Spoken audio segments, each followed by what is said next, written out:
ओम मंगलम भगवान विष्णु मंगलम गरुड़ध्वजम मंगलम पुंडरीकाक्ष मंगलाय तनोहरि। ओम पुरुष देवता नमः स्वाहा, ओम बुद्ध देवता नमः स्वाहा, ओम सूर्य देवता नमः स्वाहा। हम तुम्हारी किताबों से साबित करेंगे कि इस्लाम किसे कहते हैं और तुम्हारा धर्म कौन सा है। चैलेंज करता हूं मैं, और तुम्हारे जैसा लफाजी की बातें नहीं, रेफरेंस के साथ बात करूंगा और दिखाऊंगा वो सिर्फ तुम्हारी किताबों से।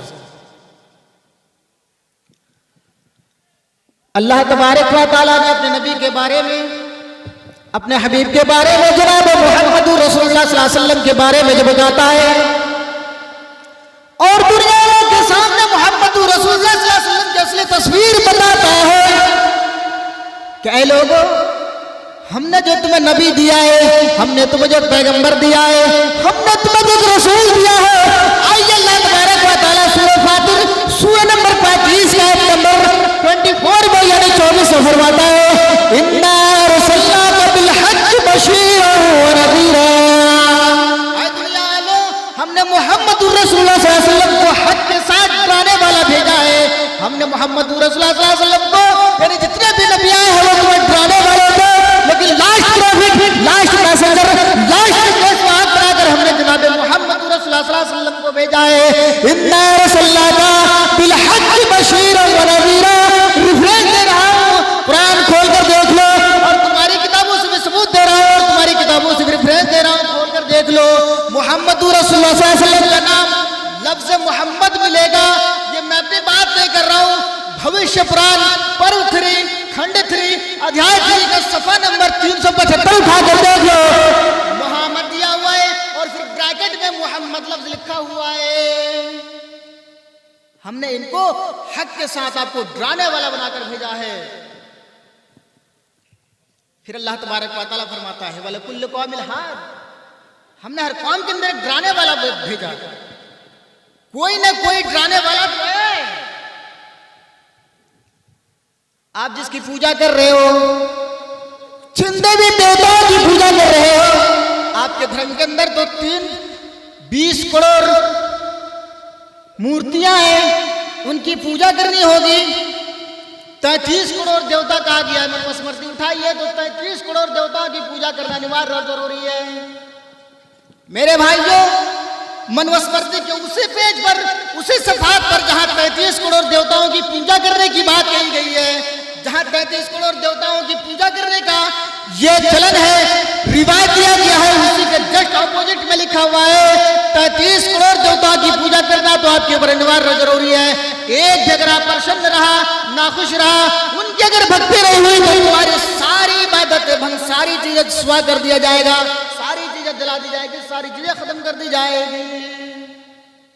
मैं आपसे सवाल करता हूं, वो कौन सा आदमी है जो 33 करोड़ दिन तक जिंदा है या जिंदा रह सकता है? हमें बताओ तो सही। हम भी इंसान हैं, हम भी मानव हैं, हमने भी जब से होश संभाला है, मैं देख रहा हूं कि 70 साल 80 साल 100 साल की जिंदगी एक इंसान पाता है, उसके बाद इस दुनिया से कर जाता है। मेरे भाइयों, आपकी आदत 33 करोड़ देवता की पूजा करने का वर्णन हमें मिलता है, और यह भी कहा गया है कि 33 करोड़ देवताओं की पूजा करना अनिवार्य जरूरी है। मेरे भाइयों, वो चीज को आप पशपस डालिए, चीजों को छोड़िए। आइए हम जनाब मोहम्मद रसूलुल्लाह सल्लल्लाहु अलैहि वसल्लम की बात करते हैं कि मोहम्मद रसूलुल्लाह सल्लल्लाहु अलैहि वसल्लम को मानने लगो, अल्लाह के रसूल सल्लल्लाहु अलैहि वसल्लम को फॉलो करने लगो, इस्लाम को फॉलो करने लगो, तुम कामयाब हो जाओगे, सबसे मार पर आ जाओगे, तुम्हें जन्नत जाने का वो रास्ता मिल जाएगा जिसे तुम कह रहे हो कि 33 करोड़ देवताओं की पूजा करना जरूरी है और 33 करोड़ दिन तक एक इंसान का जिंदा रहना जरूरी है। आज होता क्या है, जो रामचंद्र जी की पूजा करते हैं सिर्फ रामचंद्र जी की ही पूजा करेंगे, जो हनुमान जी की पूजा कर रहे हैं वो हनुमान जी की ही पूजा करेंगे, जिन्होंने लंका में आग लगाई। अरे भगवान, भगवान ये थोड़ी चाहता है कि हमारे भक्तों को मार दे। आज तुम कहते हो गंगा मैया, गंगा मैया, मैया किसको बोलते हैं? माँ को। आप अपने जबान में समझ रहे होंगे, किसी से पूछेगा तो बोलेगा मैया, माँ को अपनी मैया बोलते हैं, कोई उनकी लैंग्वेज है गंगा मैया, गंगा माता। एक बेचारा तैरना जानता है, वो तो निकल जाता है, नदी में हम जैसे लोग अगर तैरने के लिए जाए तो मेरे भाई जो हम तो जिंदगी में निकल नहीं पाएंगे, इसलिए कि हमें तैरना नहीं आता है और जिंदगी में हमने नदी का चेहरा नहीं देखा है। देखा तो है लेकिन पानी के अंदर मैंने घुसा नहीं है, इसलिए कि हमें तैरना नहीं आता है। बचपने से मदरसे की जिंदगी में रहा हूँ और फिर मदरसे से निकलने के बाद आज आपके सामने हूँ। तो मेरे भाइयों, कभी हमें दरिया का सफर करने का हमें वो मौका नहीं मिला है, हमने नदी का सफर नहीं किया, हमने तालाब में जाकर गोता नहीं लगाया। हम जैसे लोग अगर उस दरिया के अंदर चले जाए, उस समंदर के अंदर चले जाए, गंगा मैया के अंदर चले जाए तो गंगा मैया हमें ले डूबेगी, हमें पानी के अंदर दबोच लेगी। मेरे भाइयों, माँ वो हो ही नहीं सकती है जो अपने बंदों अपने बच्चों को मार दे। मेरे भाइयों, माँ तो वो होती है जो अपने बच्चों को प्यार से दूध पिलाती है। अगर अपनी माँ का बेटा, माँ का बच्चा रोता है तो माँ फौरन सारी काम छोड़कर आकर अपने बच्चों को पिस्तान से लगाती हैं, अपने पिस्तान की दूध पिलाती हैं ताकि उनका बच्चा सुकून पाए, ताकि उनका बच्चा रोने से कासिर आ जाए, रोने से बाज आ जाए। मेरे भाइयों, आप एक मिसाल और दे रहा हूं कि आपने भी गाय को माता कहा है, गाय को भी आप माता कह रहे हो। माता का दूध बेचा नहीं जाता है, माँ को भी बेचा नहीं जाता है। माँ तो वो होती है जिसे शरण दिया जाता है, जिसकी पेट भरा जाता है, यानी उसको खिलाया पिलाया जाता है, उसकी खिदमत की जाती है। आप गाय को माँ मानने की वजह से, माँ मानने के बावजूद उनकी दूध को तुम डोनेट करते हो, बेचते हो और फिर अगर वो बूढ़ी हो जाती है धक्के मार के बाहर निकाल देते हो। ये तुम्हारी कौन सी मैया है? आओ उस इस्लाम की तरफ आओ जो जनाब मोहम्मद रसूलुल्लाह सल्लल्लाहु अलैहि वसल्लम ने तुम्हें इस्लाम दिया है। उस इस्लाम की तरफ आ जाओ जो हम तुम्हें तुम्हारे सामने पेश कर रहे हैं। मेरे भाइयों, हम जानते हैं कि तुम संस्कृत पढ़ना नहीं जानते हो और अगर संस्कृत का एक वर्ड जानते हो तो उसका गलत डिफिनेशन पेश करते हो। हम जैसे लोगों से संस्कृत का एक व्याख्याएं पूछ लो, हम सारी व्याख्याएं तुम्हें बताएंगे। आज धर्म के नाम पर जो गलत प्रचार किया जा रहा है, अभी आपने देखा होगा सोशल मीडिया के जमाने में बागेश्वर धाम का बाबा क्या नाम है, बाबा बताते क्या है? हम गायब की बातें बताते हैं, अंतर्यामी हैं। संस्कृत में से हिंदी में अंतर्यामी कहा जाता है। अंतर्यामी का मतलब होता है गायब की बातें बताना। जैसे हम लोग बोलते हैं गायब की बातें, गायब का इल्म रखने वाला बागेश्वर धाम। अगर उनके पास 75 साल का बुढ़ा भी जाता है तो कहता है बेटा बैठो मेरे सामने, बेटा कहता है, और उसका उम्र है 25 ईयर्स, 25 साल का उम्र का लड़का, और बताते क्या है? हम अंतर्यामी है, हम गायब की बातें बताते हैं, हमारी फला से बातें होती है। बागेश्वर धाम वाले बाबा, आओ ये संस्कृत का मैं मंत्र कर रहा हूं, उनका तुम साफ साफ तर्जुमा करके दिखा दो, साफ साफ मीनिंग बताकर दिखा दो। मैं समझूंगा तुम बाबा हो। और सुन लो, मौलाना रफीक कब तक जिंदा रहेगा? अगर तुम बता दियो और लिख कर दे दियो तो मैं भी तुम्हारा भक्त बन जाऊंगा, वरना नहीं तो इस्लाम की शरण में आ जाओ। हम तुम्हें अपने भक्त बनाने के लिए तैयार नहीं है और ना ही हम कहते हैं कि तुम मेरी भक्त बनो। आओ इस्लाम की तरफ आ जाओ, जनाब मोहम्मद रसूलुल्लाह सल्लल्लाहु अलैहि वसल्लम की पैरवी करने लगो। ये झूठी दुकानें कब तक चलाओगे? ये तुम्हारी दोगली पॉलिसी कब तक चलाओगे? जो लोग इस्लाम के और हिंदू धर्म के गलत ठेकेदार है, ये धर्म के बेचने वाले लोग हैं। मेरे भाइयों, संस्कृत का वर्ड नहीं आता है। संस्कृत में उन्हें पूछो कि संस्कृत में कहा जाता है या शास्त्र विधि वर्षदे वर्तवे काम कहा न सस्ति मवापनोति सुखम न पुरांगति। श्रीमद् भागवत गीता के अध्याय नंबर 16 का मंत्र नंबर 2 उठाइए तो लिखा है अहिंसा सत्यम करोधः शांतिरपैशनम दया भूतेश्वरोत्तम मार्गम। क्या कहा गया है? श्री कृष्ण जी अर्जुन से कहते हैं क्या अर्जुन, किसी के साथ भेदभाव मत करना, किसी के साथ दुरत्याचार नहीं करना, किसी के साथ गलत व्यवहार मत करना। आज बागेश्वर वाले धाम का बाबा ये कहता है, बागेश्वर धाम का बाबा ये कहता है कि हमें हिंदू राष्ट्र बनाना है। इस हिंदू राष्ट्र को, इस राष्ट्र को, भारत को हमें हिंदू राष्ट्र बना दोगे और हिंदू राष्ट्र बनाने में यानी अखंड भारत बनाएंगे।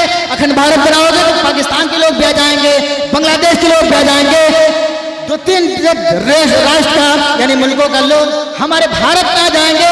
अगर अखंड भारत कहते हो तो ये सारे लोग हमारे पास आ जाएंगे। मेरे भाइयों, जब 30 करोड़ मुसलमानों से तुम्हें डर लग रहा है और ये कहते हो कि हिंदू खतरे में है, मुसलमानों से हिंदू खतरे में है, हिंदू का माइनॉरिटी 75 यानी 80 मान लीजिए, 80% हिंदू है और सिर्फ 35% लोग मुस्लिम है। 35%, उस पर भी हिंदू धर्म के लोगों की डर है और ये कहते हैं कि हिंदू खतरे में है, हिंदू खतरे में है। जब 35 करोड़ से ही तुम्हें खतरे में लग रही है तो अपने धर्म को, तो जब पाकिस्तान वाले आ जाएंगे, बांग्लादेश वाले आ जाएंगे तो और तुम्हें खतरे में नजर आएगी, और खतरे में नजर आएगी। मेरे भाइयों, संदेश हमारा नहीं है, हम तो प्यार का संदेश दे रहे हैं, प्यार की दावत दे रहे हैं। मेरे नबी जनाब मोहम्मद रसूलुल्लाह सल्लल्लाहु अलैहि वसल्लम को अल्लाह ने रहमतुल लिल आलमीन बनाकर भेजा था और ये मैसेज दिया है, ये संदेश दिया है तुम्हारी किताबों के अंदर। नरासन इस्लाम का एक आदमी आएगा, नरासन इस्लाम का एक व्यक्ति आएगा, नरासन इस्लाम का एक इंसान आएगा जो तमाम लोगों को, चाहे वो हिंदू हो, जैन हो, बुद्धिस्ट हो, ईसाई हो, कोई भी हो, उसको एक नजर से देखने वाले होंगे। वो खुद तो जुल्म सह लेंगे लेकिन अपना जुल्म किसी के ऊपर नहीं डाल देंगे। मेरे भाइयों, यही तो मेरे नबी की तालीम थी। आइए उस वाक़े की तरफ देखिए कि जनाब मोहम्मद रसूलुल्लाह सल्लल्लाहु अलैहि वसल्लम को ताइफ की बस्ती में मारा गया।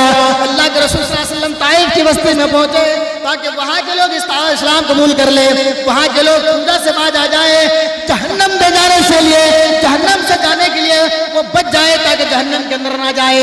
मेरे भाइयों, इन तमाम गंदगी को अल्लाह के रसूल सल्लल्लाहु अलैहि वसल्लम मिटाने के लिए जनाब मोहम्मद रसूलुल्लाह सल्लल्लाहु अलैहि वसल्लम तशरीफ लाए थे। आप ताइफ के मंदिर पर गए, वहां के लोगों से कहा अशहदु अल्ला इलाहा इल्लल्लाह व अशहदु अन्ना मुहम्मदन अब्दुहु व रसूलुहु। आए मेरे भाई, ला इलाहा इल्लल्लाह पढ़ लो, कामयाब हो जाओगे। अशहदु अल्ला इलाहा इल्लल्लाह की गवाही दे दो, कामयाब हो जाओगे, जहन्नम से बचा लिए जाओगे, जन्नत के अंदर तुम्हारी एंट्री हो जाएगी। उन लोगों ने कहा अच्छा, हमारे बाप दादा तो यही करते चले आए हैं, यही करते चले आए हैं।